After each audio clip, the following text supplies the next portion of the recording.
Howdy, Connection Group leaders. Happy Thursday. I'm sitting in front of Sam's because I'm collecting supplies for a bunch of mission trips. On Saturday, me and a bunch of junior high students are headed to Missouri to go do disaster relief up there.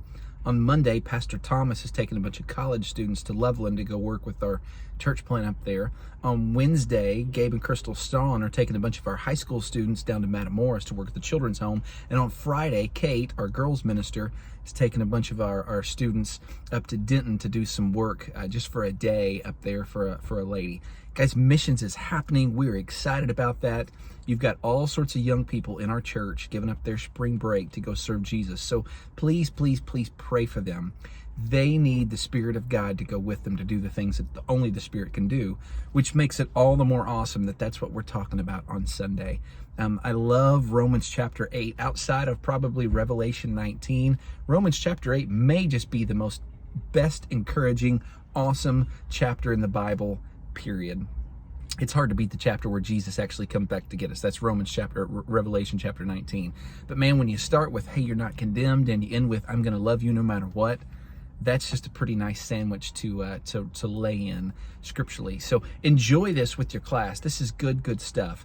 Don't neglect chapter 7. That is the bridge between chapter 6, which is what we looked at last week. Last week was all about how we don't have to sin, and it's the Spirit that helps us not sin.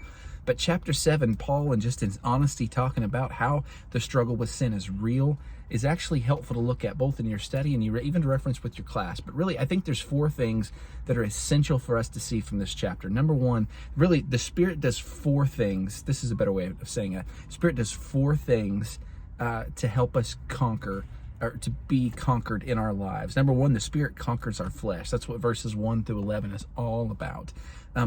Again, sin struggle is real. We're going to constantly battle those things, but the Spirit's putting those things to death in our lives. Is it a fight? Yes, but it's the fight the Spirit of God will win. The second thing the Spirit does is it helps us with our struggles. And yes, part of that struggle is, again, with our flesh. We have to fight against those desires, and that's exhausting, and it's really, really hard. But also, there's just normal every day-to-day struggles. The struggles of raising a parent, or working with coworkers, or goodness gracious, DFW traffic, just getting to Sam's, man, that was a fight, right? The struggle with being angry about gas prices or stuff that's completely out of our control.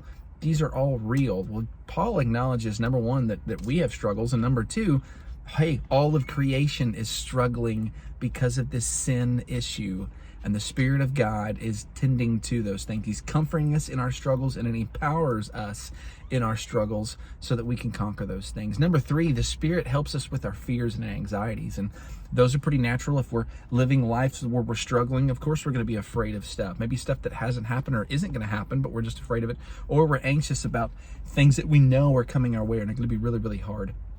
The Spirit understands that. In fact, you probably have experienced this, where you're just so frustrated, or just so tired, or just so anxious, you don't even know what to pray.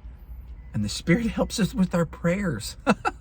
How cool is that, right? He prays the things for us that we don't know how to say to God, and He says it the right way, which is such an incredible blessing.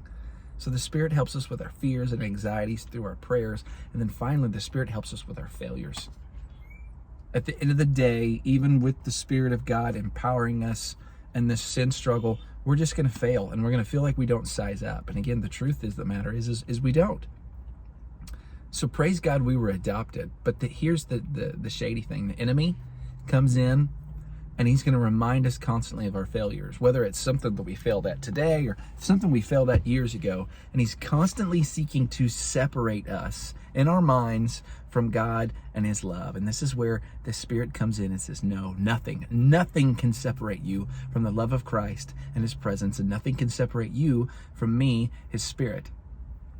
My children all have a sign hanging over their beds that says just simply this: I will always, always, always love you. It probably says it 100 times. It's a sign Becca found years ago at Hobby Lobby.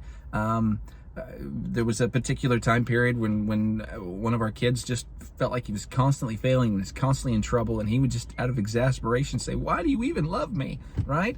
And so we just kept emphasizing, of course we love you. We're always going to love you. Becca found those signs that, man, we want those to be maybe the last thing our kids see before they go to bed and the first thing they see every night. They need to know, no matter what, Mom and Dad love you.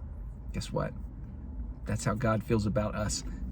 Even more so. He will always, always, always loves us, and He's given us the Spirit to remind us of that.